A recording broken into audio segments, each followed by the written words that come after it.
नमस्कार दोस्तों और स्टडी विज्ञान प्रकाश में आप सभी का हार्दिक स्वागत है। तो यूपीएचईएससी विज्ञापन संख्या 51 असिस्टेंट प्रोफेसर की परीक्षा आपकी 16 और 17 फरवरी को होने जा रही है।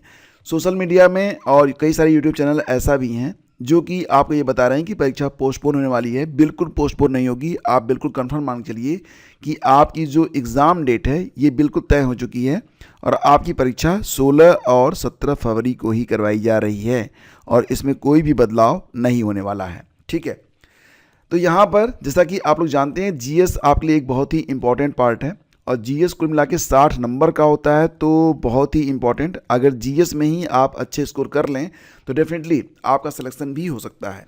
तो 60 नंबर यानी कुल मिला के 30 प्रश्न यहाँ पर आपसे पूछे जाएंगे और ये जो 30 प्रश्न होंगे इसमें करंट अफेयर भी शामिल है।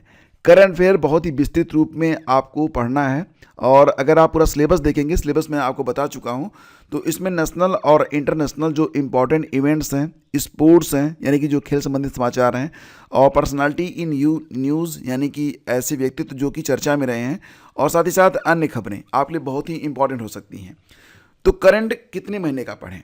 ठीक है, ये एक बहुत इंपॉर्टेंट सवाल है कि इसके लिए आप करंट कितने महीने का पढ़ें। तो ध्यान दीजिएगा कि मैं आप लोगों को ये सलाह दूंगा क्योंकि आपकी जो परीक्षा है ये फरवरी में होने जा रही है और वो भी मध्य फरवरी में। तो कम से कम आपको जनवरी यानी कि 15 जनवरी तक का जो करंट है, 15 जनवरी 2025 तक का जो करंट है, यहाँ तक आपको करंट कंप्लीट करना है। कहाँ से लेकर? तो अगस्त 2024 से शुरू करिए और 15 जनवरी 2025 तक का जो करंट है इसको सीरियसली आप तैयार करिए। तो इसके पहले का देखो, इसके पहले के बारे में बात ये करूँगा तो जनवरी 2024 से आप स्टार्ट करें। जनवरी 2024 से लेकर इसके बाद जुलाई या फिर जुलाई तक, जुलाई 2024 तक का जो करंट है इसमें जितने भी महत्वपूर्ण बिंदु हैं उनको भी आपको देखना पड़ेगा। हालांकि इस पर मैं डेडिकेटेड वीडियो आपको दे दूंगा और आसानी से आप समझ पाएंगे, तो आप चिंता मत करिए। करंट अफेयर मैं आपको करवा रहा हूँ। अभी तक आपको दिसंबर 2024 का जो जिस्ट है वो प्रोवाइड किया जा चुका है। आज हम लोग नवंबर का कंप्लीट जिस्ट इस वीडियो में देख लेंगे। तो ये वीडियो देखने के बाद आपका दिसंबर पूरा हो गया और नवंबर पूरा हो गया, तो 2 महीने आपके कंप्लीट हो गए। आने वाले समय में बाकी जो दिन हैं उनके भी जिस्ट हम यहाँ पर कंप्लीट कर लेंगे। ठीक है, तो आइए शुरू करते हैं। आज का जो ये टॉपिक है ये है नवंबर 2024 करंट अफेयर का पूरा जिस्ट और सारे प्रश्न हमने जो कि बहुत ही इंपॉर्टेंट हैं फॉर योर एग्जाम हमने यहाँ पर संग्रहित किए हुए हैं और सभी प्रश्नों को बिल्कुल आपके पैटर्न के मुताबिक ही यहाँ पर रखा गया है। देखो फ्रेंड्स, आइए वीडियो को शुरू करते हैं। पहला क्वेश्चन होगा कि उष्णकटिबंधीय तूफान ट्रामी ने वियतनाम को हिट किया है, इससे पहले यह फिलीपींस में आया था। ध्यान से देखना है इस प्रश्न को। यहाँ पर 2 बातें आप ध्यान रखना कि जब भी कोई आपदा किसी देश में आती है तो भारत अगर कोई मदद करने के लिए ऑपरेशन चलाता है तो वो ऑपरेशन का नाम आपके लिए इंपॉर्टेंट हो जाता है। जैसे कि अगर हम बात करें तो यागी नामक तूफान ये कहाँ पर आया था? तो यागी नामक तूफान जो था ना, ये ट्रामी के पहले वियतनाम को ही हिट किया था। यानी कि वियतनाम जो है लगातार 2 तूफान या तूफानी आपदाओं को झेल चुका है। पहले यागी आया था, उसके बाद ट्रामी आया था।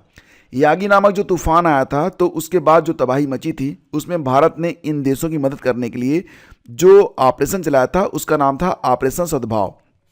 ये नाम याद रखना, ऑपरेशन सद्भाव भारत ने किस देश की मदद के लिए चलाया था? तो वियतनाम और चीन। और किस तूफान के बाद? तो यागी नामक तूफान के बाद।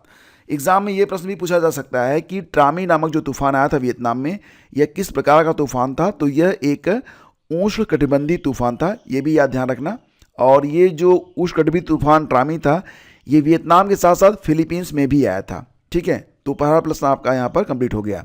इसके बाद आगे बढ़ते हैं। दूसरा क्वेश्चन होगा, हाल ही में किस देश ने बैलिस्टिक मिसाइल हासोंग 19 का सफल परीक्षण किया है?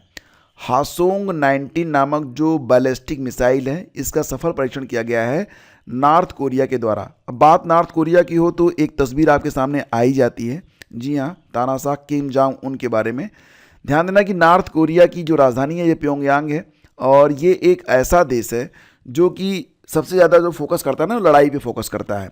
फिलहाल इसने जो हासोंग 19 नामक जो बैलिस्टिक मिसाइल बनाई है इसकी रेंज 1000 किलोमीटर है। ठीक है, तो काफ़ी खतरनाक तरीके का मिसाइल ये बना रहा है नॉर्थ कोरिया।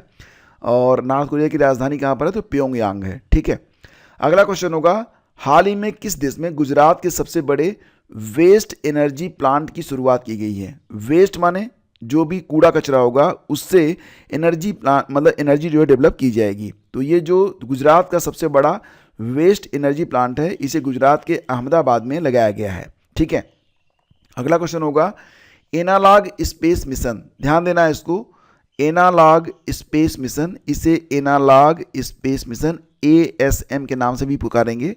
तो ASM के लिए इसरो ने लेह में एक ऐसा स्थान तैयार किया है जहां आकाशीय पिंड के माहौल के जैसा हो, यानी कि यहाँ पर ग्रेविटी को काफ़ी कम कर दिया गया है या फिर शून्य कर दिया गया है, और यहाँ पर जो अंतरिक्ष यात्री होंगे ना उनको ट्रेनिंग दी जाएगी। तो ध्यान देना, एग्ज़ाम में ये प्रश्न आ सकता है कि इसरो ने किस स्थान पर एक ऐसा स्टेशन बनाया है जहाँ पर अंतरिक्ष यात्रियों को ट्रेनिंग दी जाएगी। तो ध्यान देना कि ये लेह लद्दाख में बनाई गई है, और ये जो अभियान स्टार्ट किया गया है ये एनालॉग स्पेस मिशन के लिए स्टार्ट किया गया है। ध्यान देना कि यहाँ पर इसरो के साथ IIT बॉम्बे ने सहयोग किया है। एग्ज़ाम के लिए एक प्रश्न और भी इम्पोर्टेंट हो सकता है कि इसरो ने हाल ही में अपना नया अध्यक्ष किसे चुना है, यानी कि इसरो के जो नए अध्यक्ष बने हैं उनका नाम क्या है। तो आपको पता ही है कि V सोमनाथ, फिलहाल अब ये रिटायर हो चुके हैं, अपने पद से हट चुके हैं, और इनकी जगह पर अब आ गए हैं कौन, V नारायणन, ये इसरो के नए अध्यक्ष बन चुके हैं। इनका नाम याद रखना इंपॉर्टेंट है। फिर आगे बढ़ते हैं, अंडर 19 वर्ल्ड बॉक्सिंग चैंपियनशिप 2024। ये अंडर 19 है, यानी कि इसमें 19 साल या इससे कम उम्र के जो खिलाड़ी होंगे वो पार्टिसिपेट करेंगे, और यह विश्व बॉक्सिंग प्रतियोगिता थी 2024। इसका आयोजन अमेरिका के कोलोराडो में किया गया था। ध्यान देना कि मेडल टैली में पहले स्थान पर इंग्लैंड है, दूसरे स्थान पर भारत है। ठीक है, ये याद रखना। इसका आयोजन अक्टूबर-नवंबर में किया गया था, 26 अक्टूबर से लेकर 2 नवंबर 2024 के बीच में। तो स्पोर्ट भी आपके सिलेबस में है, तो ये प्रश्न इंपॉर्टेंट है। इसके बाद आगे बढ़ते हैं, अनीस सरकार, ये नाम याद रखना, बहुत ही महान व्यक्तित्व हैं ये। हालांकि इनकी उम्र बहुत कम है, अभी लगभग 4 साल के हैं, एग्जैक्टली 3 साल 8 महीने के हैं। तो अब इनकी उम्र जो है लगभग 4 साल हो चुकी होगी। तो ये भाई साहब जो है ना, ये बहुत ही कमाल के आदमी हैं। अनीस ने सबसे कम उम्र में फेडरेटेड शतरंजी खिलाड़ी बनकर इतिहास रच दिया है।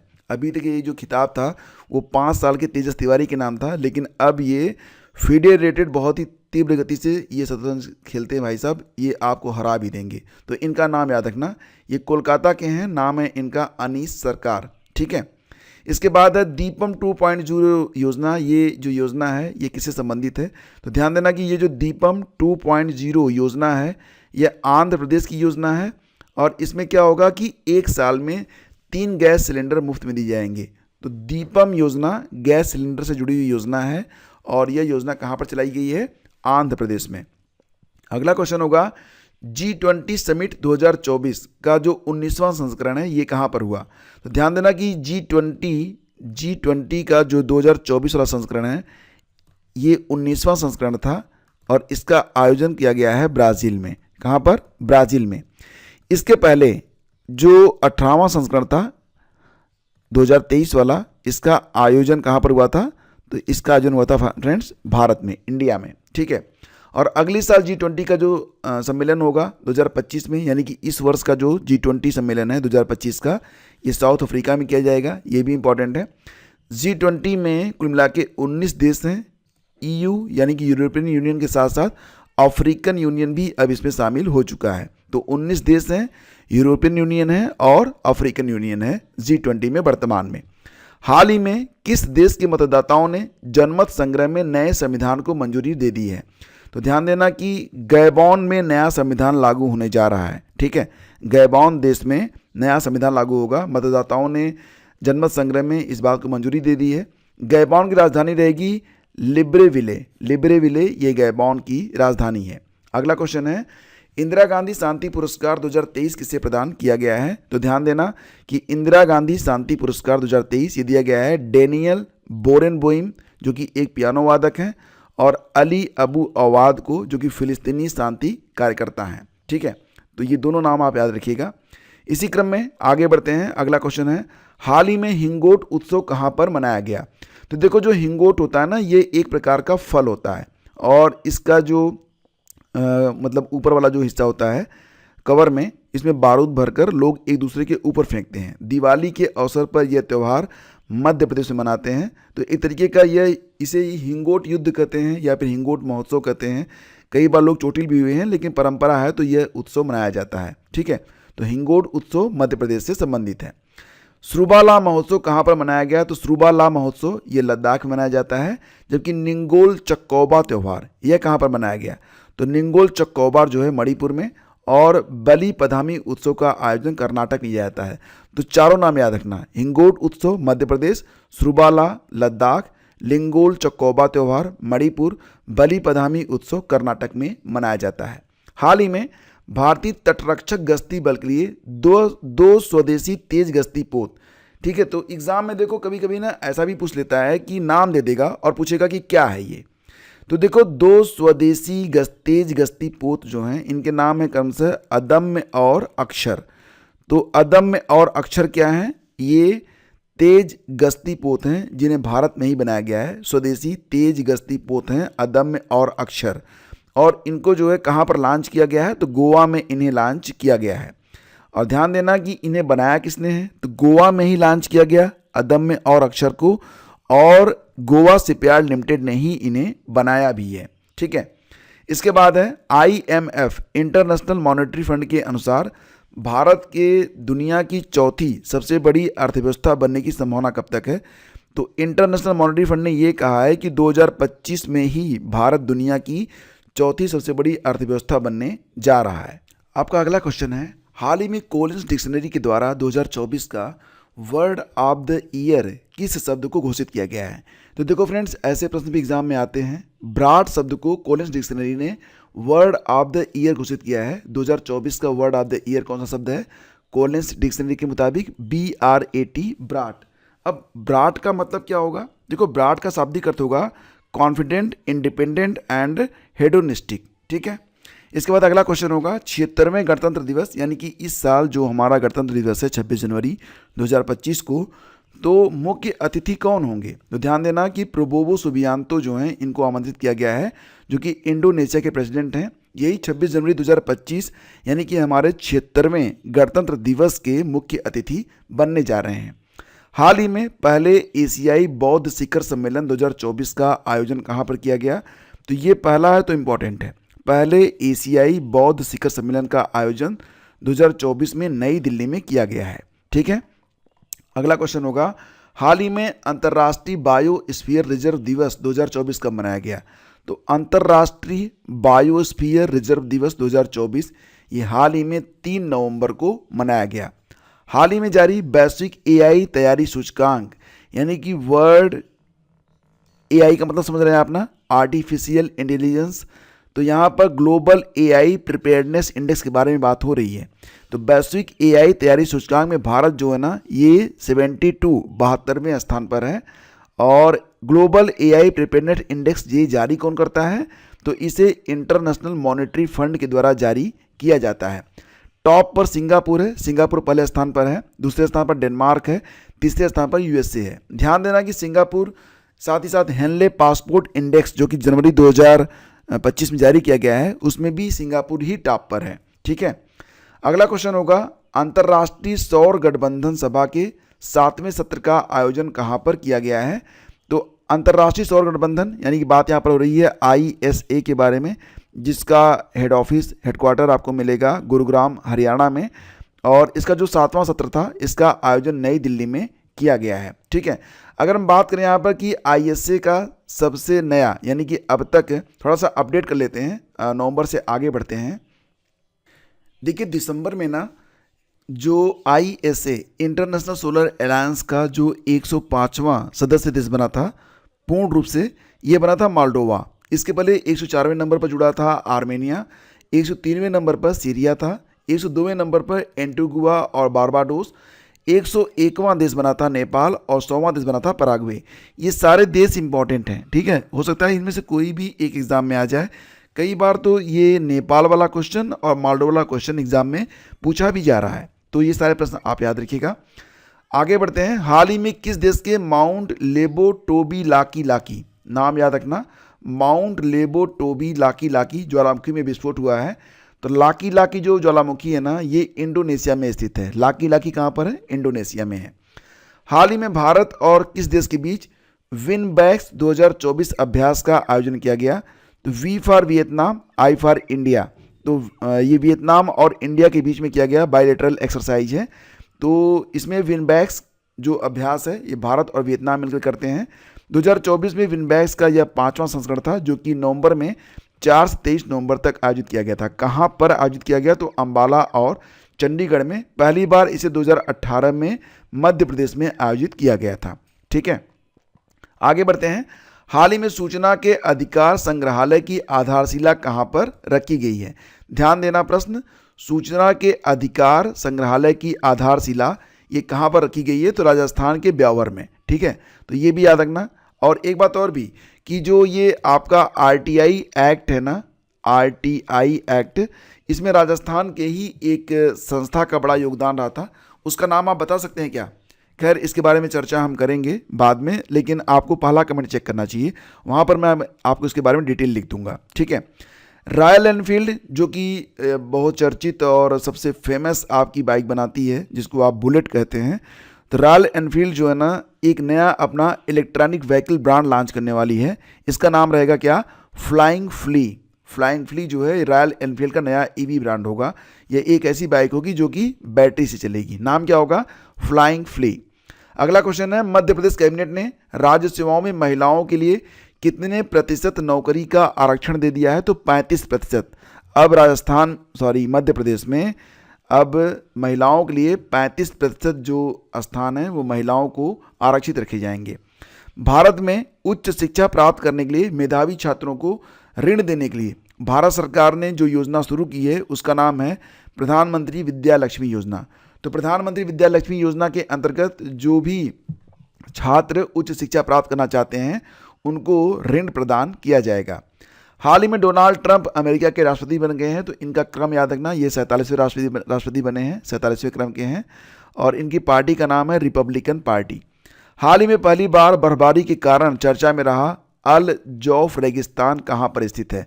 तो देखो भाई साहब, बर्फबारी हो गई यहाँ पर और बहुत बड़ी बात है यहाँ पर। तो अल जौफ रेगिस्तान जो है ये सऊदी अरब में स्थित है। हाल ही में जारी हेनले पासपोर्ट इंडेक्स 2024 में भारत कौन से स्थान पर है? ये देखो यहाँ पर जो बात हो रही है ना, ये बात हो रही है अक्टूबर 2024 में जो जारी हुआ था।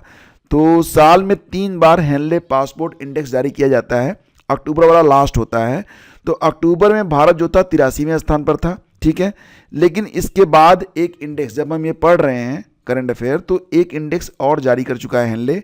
तो याद रखना कि हेनले पासपोर्ट इंडेक्स जनवरी 2025 के मुताबिक भारत जो है ना वो 85वें 85th पोजीशन पर आ चुका है। टॉप पर आपका कौन सा देश है? तो सिंगापुर टॉप पर है। हेनले पासपोर्ट इंडेक्स साल में कितनी बार जारी होता है? 3 बार जारी होता है। हाल ही में विशेष शिक्षा क्षेत्र यानी कि स्पेशल एजुकेशन जोन SEZ ये कहाँ पर बनेगा? तो उत्तर प्रदेश में। ध्यान देना, SEZ स्पेशल एजुकेशन जोन को बनाया जाएगा उत्तर प्रदेश के 6 जिलों में। इनके नाम याद रखना, लखनऊ, गोरखपुर, अयोध्या, आगरा, गौतम बुद्ध नगर और बुंदेलखंड में। हाल ही में न्यूट्रिनो का अध्ययन करने के लिए चर्चा में रहा जूनो वेधशाला यानी कि जूनो ऑब्जर्वेटरी का संबंध किस देश से है? तो चीन से। चीन ने एक जूनो वेधशाला बनाई है जिसमें यह न्यूट्रिनो का अध्ययन करेगा। जूनो JUNO इसका फुल फॉर्म होगा Jiangmen underground neutrino observatory. Bharat में भी एक न्यूट्रिनो वेधशाला स्थापित की जाएगी। कहाँ पर? थ्रेनी, जो कि तमिलनाडु में स्थित है।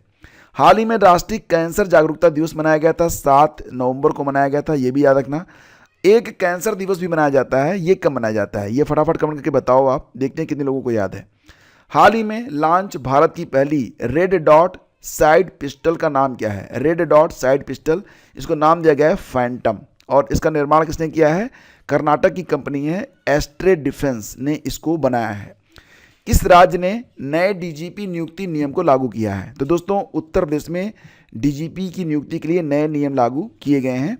यूपी गवर्नमेंट अब खुद ही DGP की नियुक्ति करेगी। सरकार अब UPSC पर निर्भर नहीं होगी।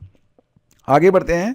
हाल ही में किस देश ने 16 वर्ष से कम आयु के लिए सोशल मीडिया पर प्रतिबंध लगाया है? KBC में भी ये क्वेश्चन हाल ही में पूछा गया था, अगर आपने देखते होंगे आप लोग तो आपको पता होगा। तो 16 वर्ष से कम आयु के लिए सोशल मीडिया पर प्रतिबंध लगाया गया है ऑस्ट्रेलिया में। एक प्रश्न यहाँ पर और भी बन सकता है कि 15 वर्ष से कम आयु के बच्चों के लिए सोशल मीडिया पर प्रतिबंध किस देश ने लगाया है। इसका उत्तर आपको कमेंट में देना है। आप थोड़ा सा सर्च करेंगे तो आपको अच्छे से याद भी रहेगा, तो सर्च करिए और आंसर इसको लिखिए। फिर आगे बढ़ते हैं। नवंबर 2024 में आस्ट्रा हिंद संयुक्त सैन्य अभ्यास कहाँ पर आयोजित किया गया। तो ध्यान देना कि आस्ट्रा हिंद संयुक्त सैन्य अभ्यास ये पुणे में आयोजित किया गया है। आस्ट्रा से नाम से ये स्पष्ट है, ये ऑस्ट्रेलिया और भारत के बीच में किया गया है। तो आस्ट्रा हिंद जो संयुक्त सैन्य अभ्यास है भारत और ऑस्ट्रेलिया मिलकर करते हैं, और इसका जो तीसरा अभ्यास था ये 2024 में पुणे में आयोजित किया गया है। हाल ही में प्रधानमंत्री नरेंद्र मोदी ने किनके सम्मान में अगले 1 वर्ष तक जनजाति गौरव वर्ष के रूप में मनाने की घोषणा की है। तो बिरसा मुंडा, ठीक है, तो बिरसा मुंडा जी के सम्मान में अगले 1 वर्ष तक जनजाति गौरव वर्ष के रूप में मनाया जाएगा। जनजाति गौरव दिवस प्रतिवर्ष 15 नवंबर को होता है, ध्यान देना। और रही बात बिरसा मुंडा जी के बारे में, तो ध्यान देना कि ये जनजाति नायक हैं और इनके ऊपर एक किताब लिखी गई है, बिरसा मुंडा जनजाति नायक। ये किताब किसने लिखी है? प्रोफेसर आलोक चक्रवाल ने यह किताब लिखी है। हाल ही में T20 में लगातार 2 शतक लगाने वाले पहले भारतीय क्रिकेटर बन गए हैं संजू सैमसन। और ये प्रश्न इंपॉर्टेंट हो सकता है, पुरस्कार से संबंधित है। 5वें कुलदीप नैयर स्मृति पत्रकारिता पुरस्कार से किसे सम्मानित किया गया है? तो उर्मिलेश को, ठीक है। ये जो कुलदीप नैयर स्मृति पत्रकारिता पुरस्कार था ये पहली बार दिया गया था किसको? रवीश कुमार को दिया गया था। और ये जो 5वां संस्करण है ये उर्मिलेश को प्रदान किया गया है। फिक्की के नए अध्यक्ष कौन बने हैं? तो हर्षवर्धन अग्रवाल फिक्की के नए अध्यक्ष बन गए हैं, ये भी याद रखना। और पुष्कर मेला कहाँ लगता है? यहाँ पर देखो 2 बातें बताऊंगा, ध्यान से सुन लो। एक होता है आपका पुष्कर मेला, एक होता है पुष्कर महोत्सव। तो जो आपका पुष्कर महोत्सव होगा ये जम्मू में होता है और पुष्कर मेला राजस्थान में होता है। मेला राजस्थान में, महोत्सव जम्मू में, ठीक है। और याद रखना कि जो पुष्कर मेला राजस्थान में लगता है तो यहीं पर दुनिया का एकमात्र ब्रह्मा जी का मंदिर भी है। और ये जो पुष्कर मेला है इसे कार्तिक मेला भी कहा जाता है या फिर पुष्कर ऊंट मेला भी इसे कहा जाता है। भारत की पहली डिजिटल जनसंख्या घड़ी का उद्घाटन कहाँ पर किया गया है? तो बेंगलुरु में। भारत की जो पहली डिजिटल जनसंख्या घड़ी लगाई गई है ये बेंगलुरु में लगाई गई है। राष्ट्रीय शिक्षा दिवस कब मनाया जाता है? तो 11 नवंबर को मनाया जाता है राष्ट्रीय शिक्षा दिवस। और ये प्रश्न भी इंपॉर्टेंट है, हाल ही में किसे education world India school ranking 2024 से सम्मानित किया गया है? कुणाल दलाल को। कुणाल दलाल को education world India school ranking 2024 से सम्मानित किया गया है। अगला क्वेश्चन है, हाल ही में बिम्स्टेक ऊर्जा केंद्र कहां पर स्थापित करने के लिए समझौता किया गया? तो बिम्स्टेक ऊर्जा केंद्र स्थापित किया जाएगा कहां पर? बेंगलुरु में। अब देखो हाल ही में ना बिम्स्टेक के जो नए हेड बने हैं ये बन गए हैं इंद्रमणि पांडे। तो क्योंकि ये भारतीय हैं तो इन्होंने थोड़ी सी मेहनत करी है और अब बेंगलुरु में बिम्स्टेक ऊर्जा केंद्र भी स्थापित किया जाएगा। अब यहाँ पर देखो एग्जाम में ना कई बार बिम्स्टेक में कितने देश शामिल हैं, बिम्स्टेक की स्थापना कब हुई थी, बिम्स्टेक का फुल फॉर्म क्या है, ये 3 प्रश्न यहाँ पर पूछे जाते हैं। तो तीनों प्रश्न मैं आपके ऊपर छोड़ रहा हूँ, आपको बताना है कि बिम्स्टेक का फुल फॉर्म क्या है, स्थापना कब होती है, कितने देश इसमें शामिल हैं। ये आपका होमवर्क है। किस देश ने अपना पहला अंतरिक्ष रक्षा अभ्यास शुरू किया है? तो देखो पहला अंतरिक्ष रक्षा अभ्यास स्टार्ट किया गया है भारत के द्वारा और इसका नाम भी यही है, अंतरिक्ष अभ्यास 2024। हाल ही में किसने बुकर पुरस्कार 2024 को जीता है? तो समंथा हार्वे ने। इनकी ये किताब है ऑर्बिटल। ऑर्बिटल किताब के लिए समंथा हार्वे ने बुकर पुरस्कार 2024 जीता है। अब यहाँ पर आपसे एक प्रश्न और भी एग्जाम में पूछ सकते हैं कि 2024 का जो इंटरनेशनल बुकर पुरस्कार है यह किस कृति को या किस किताब को दिया गया है? तो फ्रेंड्स 2024 का जो इंटरनेशनल बुकर पुरस्कार है ये कैरोस नामक किताब को दिया गया है। और ये किताब किसने लिखा है? तो जेनी एर्पनबैक ने इस किताब को लिखा है और इसका जो अंग्रेजी में ट्रांसलेशन किया गया है वो माइकल हाफमैन के द्वारा किया गया है। तो दोनों प्रश्न इंपॉर्टेंट हैं, एक प्रश्न एग्जाम में पूछा जा सकता है, संभावना बहुत अधिक है, जिसको आप ध्यान रखिएगा। अब यहाँ पर थोड़ा सा ये भी देख लो कि 2023 का जो बुकर पुरस्कार था वो आयरिश लेखक पॉल लिंच को दिया गया था प्रोफिट सॉन्ग नामक किताब के लिए। अगला क्वेश्चन है, हाल ही में किसने मिस टीन यूनिवर्स 2024 का खिताब जीता है? तो ध्यान देना त्रिशरा रे ने मिस टीन यूनिवर्स 2024 का खिताब जीता है। टीन का मतलब इनकी उम्र जो है वो 19 से अभी कम है, ठीक है। हाल ही में विश्व मधुमेह दिवस मनाया गया, प्रतिवर्ष कब मनाया जाता है? विश्व मधुमेह दिवस, वर्ल्ड शुगर डे, ये 14 नवंबर को होता है। 14 नवंबर को ही क्यों होता है? क्योंकि 14 नवंबर फ्रेडरिक बंटिंग का जन्मदिवस भी होता है, जिन्होंने इंसुलिन की खोज की थी। और इसकी एक थीम भी है, breaking barriers bridging gaps, breaking barriers bridging gaps. इसके बाद है, हाल ही में डोनाल्ड ट्रंप ने किसे अमेरिका का रक्षा मंत्री बनाया है? तो पीट हेगसेथ को डोनाल्ड ट्रंप ने अमेरिका का रक्षा मंत्री नियुक्त किया है। किस देश ने भारत से सतह से हवा में मार करने वाली आकाश मिसाइल प्रणाली को खरीदा है? तो आर्मेनिया। अब देखो बात यहाँ पर आर्मेनिया की आ रही है, तो आपको आर्मेनिया से कुछ याद आना चाहिए। देखो ये जो आर्मेनिया है ना, ये भारत से 15 आकाश मिसाइल को खरीदने वाला है। और एक बात और ध्यान देना कि भारत का जो हवाई कवच है, इसको भी खरीदने में फिलहाल आर्मेनिया जो है इंटरेस्ट दिखा रहा है। तो आर्मेनिया जो है ना बहुत सारे हथियार खरीद रहा है, ठीक है। और निश्चित रूप से अजरबैजान से अपनी ज़मीन को वापस लेना चाहता है। आपको पता होगा आर्मेनिया अजरबैजान के बीच एक विवाद चल रहा है। उत्तर प्रदेश में डबल डेकर इलेक्ट्रिक बस कहाँ चलाई गई है? डबल डेकर इलेक्ट्रिक बस ये चल रही है कहाँ पर? लखनऊ में। प्रधानमंत्री नरेंद्र मोदी को डोमिनिक देश का सर्वोच्च सम्मान मिलेगा। तो डोमिनिक की राजधानी कहाँ पर है? रोसेयू है, ROSEAU, रोसेयू। ये डोमिनिक देश की राजधानी है, कैरेबियन देश है डोमिनिक। और डोमिनिक की सरकार ने PM मोदी को डोमिनिका अवार्ड ऑफ ऑनर देने की घोषणा की है, जो कि डोमिनिक का सर्वोच्च राष्ट्रीय पुरस्कार भी है। कौन कौन से देश भारतीय प्रधानमंत्री मोदी को सर्वोच्च नागरिक पुरस्कार दे चुके हैं 2024-25 के अंतर्गत? तो ध्यान देना कि भारतीय प्रधानमंत्री मोदी को 2024-25 के अंतर्गत रूस, पापुआ न्यू गिनी, फ्रांस और मिस्र अपने अपने देश का सर्वोच्च नागरिक सम्मान प्रदान कर चुके हैं। हाल ही में किसने सर्पदंश को अधिसूचित रोग घोषित किया है? यानी कि अगर किसी को सांप काटता है तो आपको अधिसूचित करना पड़ेगा, उसे फाइल करना पड़ेगा, सरकार को बताना पड़ेगा। तो ये काम किया गया है कहाँ पर? तमिलनाडु में किया गया है।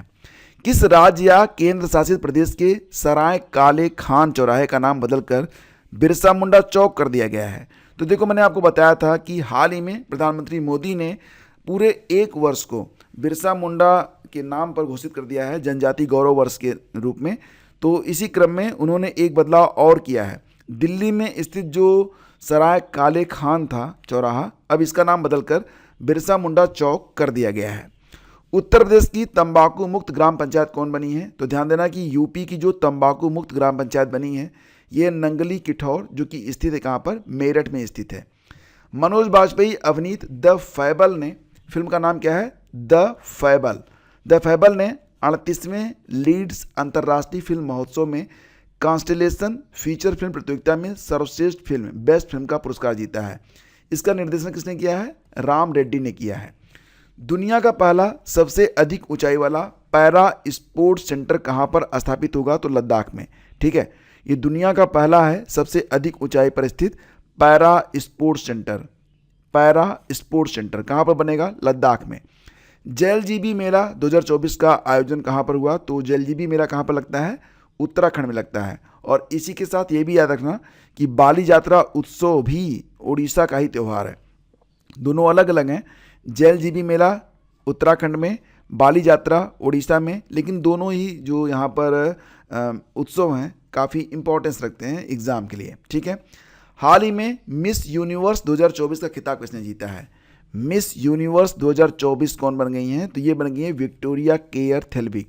एग्जाम में प्रश्न ये पूछा जाएगा ना कि विक्टोरिया केयर थेल्विक मिस यूनिवर्स 2024 किस देश की निवासी हैं? तो डेनमार्क की निवासी हैं, याद रखना। डेनमार्क को दुनिया की गौशाला भी कहा जाता है, ठीक है। और मिस यूनिवर्स का 2024 में 73वां संस्करण था जो कि आयोजित किया गया। और मिस यूनिवर्स प्रतियोगिता कहाँ पर आयोजित की गई, किस देश में आयोजित की गई? तो याद रखना मैक्सिको में।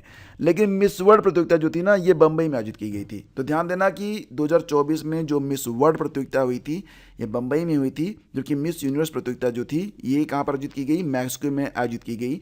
और मिस वर्ल्ड कौन बनी है? तो ध्यान देना कि मिस वर्ल्ड 2024 ये घोषित की गई हैं क्रिस्टीना पिस्जुकोवा। ये कहाँ से हैं? तो ये चेक गणराज्य के हैं। तो हमारी जो मिस यूनिवर्स हैं ये डेनमार्क से हैं, जबकि हमारी जो मिस वर्ल्ड हैं ये चेक गणराज्य से हैं। और मिस यूनिवर्स 2023 कौन बनी थी? तो ये थी सेनिस पलासियो, जो कि हैं निकारागुआ से। और मिस इंडिया वर्ल्ड वाइड 2024 चुनी गई हैं ध्रुवी पटेल। इसी के साथ मिस इंडिया 2024 निकिता पोरवाल बनी थी, ये उज्जैन से हैं। मिस यूनिवर्स इंडिया 2024 बनी है रिया सिंघा, ये गुजरात से हैं। मिस ग्रैंड इंटरनेशनल 2024 बनी है रचेल गुप्ता, जालंधर से हैं। मिस एआई 2024 बनी है कैंजा लेली, मोरक्को से हैं। किसे नाइजीरिया का दूसरा सर्वोच्च सम्मान grand commander of order of the niger से सम्मानित किया गया है? तो नाइजीरिया देश का दूसरा सर्वोच्च सम्मान है ये, जिसका नाम क्या है? इसका नाम है grand commander of order of the niger. ये सम्मान दिया गया है हमारे देश के प्रधानमंत्री नरेंद्र मोदी जी को। बहुत ही गौरव की बात है।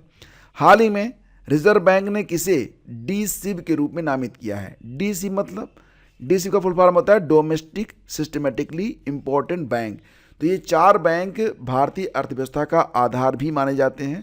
ये 4 बैंक कौन कौन से हैं? ये हैं state bank of India, ICICI bank और कौन सा बैंक है? HDFC bank. ये 3 बैंक ऐसे हैं जो कि भारतीय अर्थव्यवस्था के आधार माने जाते हैं। इन्हें डीसिब के रूप में घोषित किया गया है। किसके द्वारा? रिजर्व बैंक के द्वारा। अच्छा, बात यहाँ पर रिजर्व बैंक के बारे में हो रही है, तो आपको याद होना चाहिए कि रिजर्व बैंक के जो हाल ही में 26वें गवर्नर बने हैं उनका नाम क्या है? 26वें गवर्नर का नाम आपको बताना है, ठीक है। हालांकि जो 25वें थे शक्तिकांत दास, वो अब रिटायर हो चुके हैं। तो 26वें गवर्नर कौन बने हैं? कई सारे प्रश्न मैं आपको दे रहा हूँ और उम्मीद यही है कि आप इनका आंसर करेंगे। फिलहाल आगे बढ़ते हैं। इंटरपोल का सेक्रेटरी जनरल किसे नियुक्त किया गया है? तो वाल्डेसी उर्क्योजा को, जो कि ब्राजील के निवासी हैं, इनको इंटरपोल का सेक्रेटरी जनरल नियुक्त किया गया। चलो आपको बता देते हैं कि जो 26वें गवर्नर हैं उनका नाम क्या है। तो संजय मल्होत्रा, नाम याद रखना, इंपॉर्टेंट है, ठीक है। संजय मल्होत्रा जो हैं ये आरबीआई के नए गवर्नर बने हैं। इनका क्रम जो है वो 26वां है। अच्छा, इंटरपोल का जो सेक्रेटरी जनरल बनाया गया है वाल्डेसी उर्क्योजा को बनाया गया है। वाल्डेसी उर्क्योजा कहाँ की हैं? तो ये ब्राज़ील के निवासी हैं, ठीक है। लेकिन अगर आपसे ये पूछा जाए कि हाल ही में भारत पोल भी तो शुरू किया गया है भारत में, भारत पोल क्या है? आपको ये बताना है कि भारत पोल जो है वो क्या है। तो देखो फ्रेंड्स, ये जो भारत पोल है ना, ये एक पोर्टल है। इसका शुभारंभ गृह मंत्री अमित शाह जी के द्वारा किया गया था। और इसका उद्देश्य क्या है? इसका उद्देश्य है कानून प्रवर्तन एजेंसियों को साइबर और वित्तीय अपराधों में अंतर्राष्ट्रीय पुलिस की सहायता करना, ठीक है। इसके बाद आगे बढ़ते हैं। हाल ही में गुरु घासीदास तिमोर पिंगला देश का 56वां बाघ अभयारण्य घोषित किया गया है। तो बताना आपको ये है कि गुरु घासीदास तिमोर पिंगला देश का जो 56वां बाघ अभयारण्य है ये कहाँ पर स्थित है? तो ये छत्तीसगढ़ में स्थित है। अच्छा देखो, अब तक भारत में, जब मैं वीडियो बना रहा हूँ तो भारत में कुल कितने टाइगर रिजर्व हैं? 57। और जो आपका 57वां टाइगर रिजर्व बना था ये कहाँ पर है? तो ये ना रातापानी टाइगर रिजर्व है, जो कि मध्य प्रदेश में स्थित है। ये आप याद रखना कि अब तक भारत में 57 टाइगर रिजर्व घोषित हो चुके हैं। वापस लौटते हैं, बात करते हैं 56वें टाइगर रिजर्व गुरु घासीदास तिमोर पिंगला के बारे में। तो यह छत्तीसगढ़ का चौथा बाघ अभयारण्य होगा। और अब तक जो छत्तीसगढ़ में बाघ अभयारण्य हैं, एक तो इंद्रावती है, दूसरा उदंती है, एक है अचानक मार, और अब हो गया है गुरु घासीदास तिमोर पिंगला, ठीक है। तो ये दक्षिण कोरिया के कोरिया जिले में स्थित है। कोरिया मत पढ़ा करो, कोरिया तो देश बन जाएगा, कोरिया कहते हैं इसे, ठीक है। इसके बाद आगे बढ़ते हैं। अगला क्वेश्चन है, हाल ही में भारत के पहले नियंत्रक और महालेखा परीक्षक के रूप में किसे नियुक्त किया गया है? तो संजय मल्होत्रा बने हैं। कौन? संजय मल्होत्रा बन गए हैं 26वें गवर्नर किसके? रिजर्व बैंक के। और अगले जो हमारे नियंत्रक और महालेखा परीक्षक बनने वाले हैं, यानी कि CAG बनने वाले हैं, ये हैं के संजय मूर्ति, ठीक है। तो CAG बन जाएंगे के संजय मूर्ति। और ये किसका स्थान लेंगे? किसका स्थान लेंगे बताओ? फिलहाल ये तो मैं आपसे ही पूछूंगा, आप बताओ, क्योंकि ये बहुत ही सरल क्वेश्चन है। हाल ही में 2024 वैश्विक मृदा सम्मेलन कहाँ पर आयोजित की गई है? तो नई दिल्ली में। 2024 का जो वैश्विक मृदा सम्मेलन है, मिट्टी सम्मेलन है, इसका आयोजन नई दिल्ली में किया गया था, ठीक है। और हाल ही में स्पेस एक्स ने भारत के किस कम्युनिकेशन सैटेलाइट को लॉन्च किया है? तो GSAT-N2 को लॉन्च किया गया है स्पेस एक्स के द्वारा। ये भारत की कम्युनिकेशन सैटेलाइट है GSAT-N2, इसको लॉन्च किया है स्पेस एक्स ने। इसके मालिक कौन है? जी हाँ, स्पेस एक्स के मालिक हैं वही जो ट्विटर के मालिक हैं, एलन मस्क, ठीक है। तो एलन मस्क की स्पेस एक्स कंपनी ने 18 नवंबर को फाल्कन 9 रॉकेट से भारत के GSAT-N2 संचार उपग्रह को लॉन्च किया है। इसके बाद अगला क्वेश्चन है, भारतीय अंतर्राष्ट्रीय, अब देखो यहाँ पर मैं आपको बताना चाहूँगा फिर से, CAG जो जिनका स्थान लेंगे के संजय मूर्ति, उनका नाम मैं आपको बता देता हूँ, GC मुर्मू। इनका नाम था GC मुर्मू, गिरीश चंद्र मुर्मू। और गिरीश चंद्र मुर्मू के बाद कौन आएंगे? के संजय मूर्ति आ रहे हैं CAG बनकर, ठीक है। चलो आगे बढ़ते हैं। भारतीय अंतर्राष्ट्रीय फिल्म महोत्सव IFFI का 55वां संस्करण कहाँ पर शुरू किया गया? तो गोवा में। हर साल गोवा में ही तो होता है। इफ़ी का 55वां संस्करण भी यहीं पर किया गया, तो क्या बुरा है या फिर क्या अलग है? सब कुछ सेम सेम है। इसका आयोजन जो था ना, ये नवंबर में किया जाता है, तो 20 नवंबर से 28 नवंबर तक किया गया। 81 देशों की 180 अंतर्राष्ट्रीय फिल्में यहाँ पर दिखाई गई। चलो इसके बाद आगे बढ़ते हैं। 31वीं एशिया प्रशांत आर्थिक सहयोग यानी कि एपेक के नेताओं की बैठक कहाँ पर हुई? तो पेरू में हुई है। ठीक है, एशिया प्रशांत आर्थिक सहयोग की जो 31वीं बैठक हुई है, ये पेरू में हुई है। कब? नवंबर में 15 और 16 नवंबर को। इसकी थीम है सशक्तिकरण शामिल करना और बढ़ाना। अगले साल 2025 में इसकी बैठक कहाँ पर होगी? साउथ कोरिया में होगी। नॉर्थ कोरिया में नहीं भाई साहब, नॉर्थ कोरिया ऐसी वैसी बैठक नहीं करता है। नॉर्थ कोरिया मिसाइल बनाता है, ठीक है, किम जोंग उन, याद रखना। फिलहाल अभी ये जो 31वीं एशिया प्रशांत आर्थिक सहयोग की बैठक होने वाली है, ये साउथ वाले करेंगे, ठीक है, नॉर्थ वाले नहीं करेंगे। एशिया पैसिफिक इकोनॉमिक कोऑपरेशन, इसकी स्थापना होती है 1989 में। हेडक्वार्टर इसका है सिंगापुर में। मेंबर कितने हैं? कुल मिला के 21 देश इसके सदस्य देश हैं। चेयरमैन कौन है? तो चेयरमैन का नाम याद रखना, इनका नाम है दीना बालरूटे, ठीक है। फिर आगे बढ़ते हैं। राष्ट्रीय प्राकृतिक चिकित्सा दिवस प्रतिवर्ष कब मनाया जाता है? तो ध्यान देना कि 18 नवंबर को मनाया गया है राष्ट्रीय प्राकृतिक चिकित्सा दिवस, और 2018 से यह दिन मनाया जाता है। भारत में नेचुरोपैथी के जनक, नेचुरोपैथी के संस्थापक कौन थे? तो महात्मा गांधी थे। महात्मा गांधी को भारत में नेचुरोपैथी का संस्थापक माना जाता है। ये आपका स्टैटिक का एक इंपॉर्टेंट क्वेश्चन हो सकता है। अमेरिका के बेनेडिक्ट लस्ट को आधुनिक नेचुरोपैथी का जनक माना जाता है। और हाल ही में संयुक्त राष्ट्र ने किस राज्य के बस्तर गांव को पर्यटन स्थल की सूची में शामिल किया है? तो छत्तीसगढ़ को, ठीक है। ध्यान देना कि संयुक्त राष्ट्र यूनाइटेड नेशन ने छत्तीसगढ़ का एक गांव है और इसका नाम क्या है? बस्तर गांव। तो बस्तर को पर्यटन स्थल की सूची में शामिल किया है। छत्तीसगढ़ के बस्तर जिला में घुड़मारास गांव को संयुक्त राष्ट्र के विश्व पर्यटन संगठन ने दुनिया के सर्वश्रेष्ठ पर्यटन गांव के रूप में चुना है। ये गांव कांगेर घाटी नेशनल पार्क के भीतर स्थित है। मतलब यहाँ पर आप जाएंगे ना, तो आपको बहुत कुछ देखने को समझने को मिलेगा। झील, पर्वत, तालाब और यहाँ का जो एनवायरनमेंट है, यहाँ का जो रहन सहन है, सब कुछ आपको बहुत आकर्षित करेगा। तो घुड़मारास गांव, कभी मौका मिले छत्तीसगढ़ जाने का तो यहाँ जरूर जाना, ठीक है। विश्व विरासत सप्ताह 2024 का मनाया गया, तो नवंबर में 19 से लेकर 25 तक विश्व विरासत सप्ताह के रूप में मनाया गया। वर्ल्ड हेरिटेज वीक कहेंगे इसे, और इसकी थीम है discover and experience diversity. World heritage day भी एक होता है जो कि प्रतिवर्ष 18 अप्रैल को होता है। हाल ही में किस देश को वेल्स के हॉर्नबिल फेस्टिवल 2024 के लिए भागीदार देश घोषित किया गया है? तो जापान को, ठीक है। तो जापान को वेल्स के साथ हॉर्नबिल, अच्छा ये जो आपका हॉर्नबिल फेस्टिवल होता है कहाँ पर होता है? ये तो नागालैंड में होता है। तो वेल्स और जापान ये दो ऐसे देश हैं जिनको भागीदार देश बनाया गया है। 2024 में हॉर्नबिल का यह 25वां संस्करण आयोजित होने जा रहा है और इसे 2000 से मनाया जाता है, सन 2000 से। हॉर्नबिल फेस्टिवल 2024 में जापान और वेल्स दोनों पार्टनर कंट्री, और हॉर्नबिल फेस्टिवल का आयोजन कहाँ पर होता है? नागालैंड में, मैंने आपको बताया। हॉर्नबिल फेस्टिवल 2 राज्यों का स्टेट बर्ड है, केरल और अरुणाचल का। ध्यान देना यहाँ पर कि जो हॉर्नबिल फेस्टिवल होता है ये भले ही नागालैंड में होता है, लेकिन यह स्टेट बर्ड नहीं है नागालैंड का, यह स्टेट बर्ड है केरल और अरुणाचल प्रदेश का, ठीक है। और पक्के पागा हॉर्नबिल फेस्टिवल ये कहाँ पर होता है? तो ये अरुणाचल में होता है, ठीक है। तो खैर यहाँ पर आप देख रहे हैं कि अरुणाचल प्रदेश और केरल का स्टेट बर्ड है हॉर्नबिल। तो इसी के साथ साथ पक्के पागा शब्द जोड़कर हॉर्नबिल फेस्टिवल ये अरुणाचल प्रदेश तो मनाता है, केरल में इस प्रकार का कोई आयोजन नहीं होता है। अब देखो क्लाइमेट चेंज परफॉर्मेंस इंडेक्स 2025 के बारे में बात करेंगे। क्लाइमेट चेंज परफॉर्मेंस इंडेक्स 2025 में भारत का स्थान कितना है? 10वां स्थान है। तो ये है आपका CCPI इंडेक्स 2025। इसमें पहले, दूसरे और तीसरे स्थान पर कोई नहीं है। इसके बाद चौथे स्थान पर आता है डेनमार्क, 5वें स्थान पर आता है आपका नीदरलैंड, 6ठे पर UK है। और इसे जारी कौन करता है? इसे जारी करता है जर्मन वॉच। 2025 में खेलो इंडिया यूथ गेम्स और पैरा गेम्स कहाँ पर होंगे? 2025 का जो खेलो इंडिया यूथ गेम्स होगा और पैरा गेम्स होंगे ये बिहार में होंगे। इसके पहले जो पैरा गेम्स हुए थे, पहली बार हुए थे, नई दिल्ली में हुए थे, आपको याद होगा।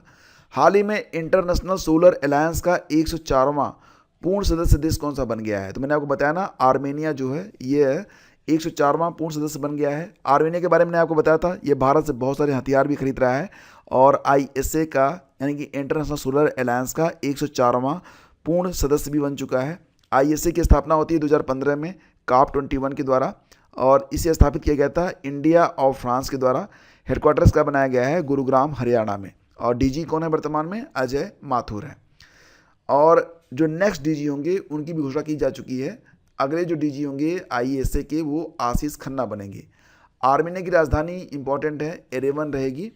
इंटरनेशनल सोलर अलायंस का जो 100वां देश बना था सदस्य, ये पराग्वे बना था। 101वां नेपाल, 102वां एंटीगुआ और बारबुडा, 103वां सीरिया और 104वां बना था आर्मेनिया। ठीक है, तो पूरी PDF का लिंक जो है डिस्क्रिप्शन और पहले कमेंट में है, अगर आप चाहें तो इसे डाउनलोड कर सकते हैं, पढ़ सकते हैं। शेष अगले वीडियो में आज्ञा दीजिए। नमस्कार, जय हिंद। और हाँ फ्रेंड्स, आपकी जो परीक्षा है उसके लिए आपको बेस्ट ऑफ लक, लेकिन रिवीजन करते रहिएगा, क्योंकि जितना अधिक आप रिवीजन करेंगे उतने ही अधिक आप लकी बनेंगे। कहते हैं ना कि जितना अधिक आप मेहनत करोगे उतना ही अधिक आपका साथ, आपका भाग्य देगा। तो शुभकामनाएं, मिलते हैं आपसे अगले वीडियो में। Thank you.